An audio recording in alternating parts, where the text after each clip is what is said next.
You can feel, can't you, in this room, like here where we are together, when the truthfulness is spoken, or even if it's not spoken, that the truthfulness is palpable, not like a right and wrong.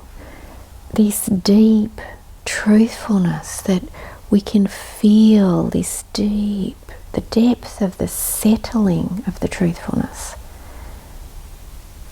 How it wants to live us.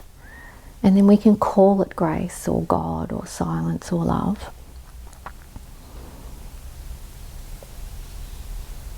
Or we can move regardless. We can ignore this impulse that's alive here as us, as everything.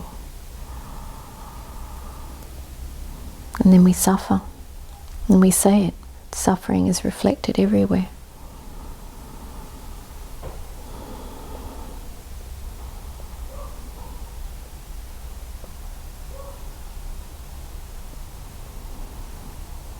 There's no one way that this life is being lived. You know, we hear that saying, to walk lightly on the earth. But what if life is motivating you to actually stomp, to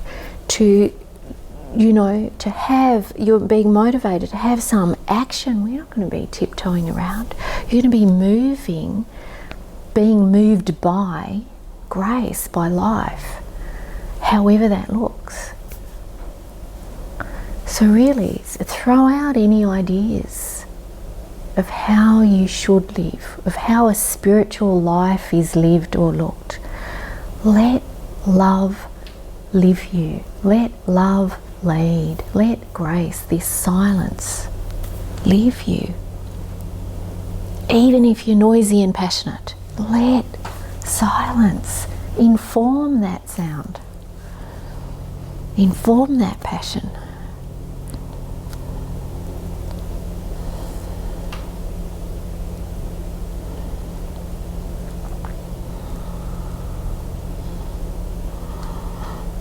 You know, I tend to be a quieter person.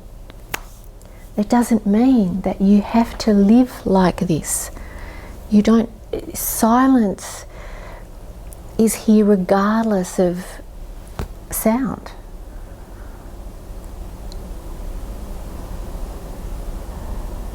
You know, some people love to sing and dance and move and run and play, and this energy of life. And if you have an idea that to be awake or aligned or spiritual or whatever term you want to use is to sit on your meditation cushion, well, you're going to feel like something's out and something's wrong. And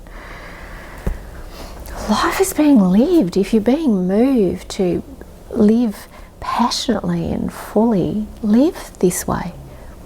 If you're being moved to be silent,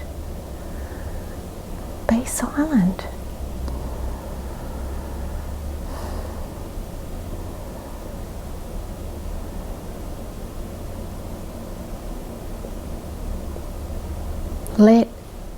Let this grace be the indicator, not what's perceived.